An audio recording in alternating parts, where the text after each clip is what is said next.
That's right. What a transition. I love it, ladies. Well, look, yes, we are in the midst of our primary election. I say in the midst because even though you have that election day, it's like we get these results in, and we did get some new results in some areas.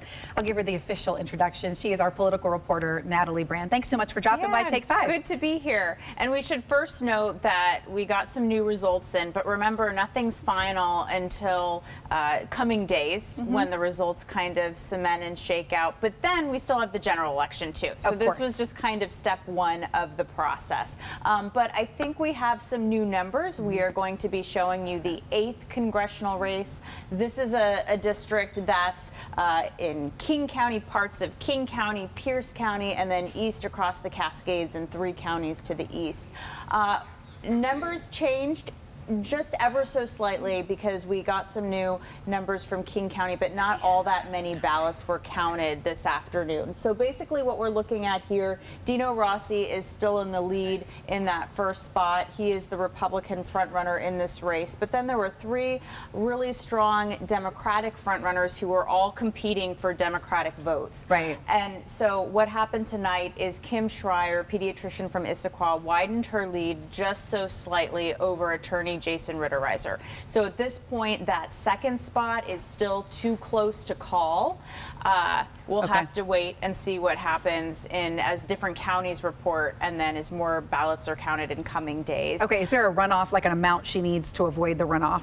But you said there was There's a 17. not a runoff. Okay. It's just once all ballots are counted, whoever ends up with the most in that second spot will advance to November and face Dino Rossi, who has a secure first spot just because the Republican votes coalesced around Rossi since he didn't have any real strong Republican challengers on that side. Right. So what else do you have? So now let's take a look in eastern Washington, Washington's 5th congressional district. This is a race between incumbent Republican Cathy McMorris Rodgers and Democratic challenger Lisa Brown. What's significant here is this is considered a really safe Republican district, and Cathy McMorris Rodgers is the #4 ranking Republican in the U.S. House. So she is in GOP leadership, and she is facing her toughest challenge in years, arguably the toughest election of her career.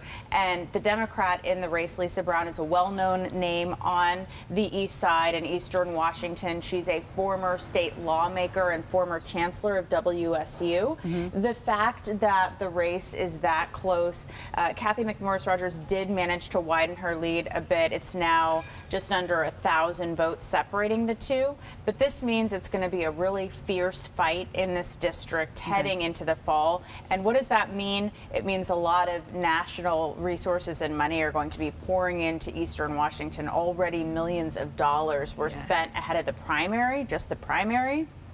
So it's just going to be a fierce battle.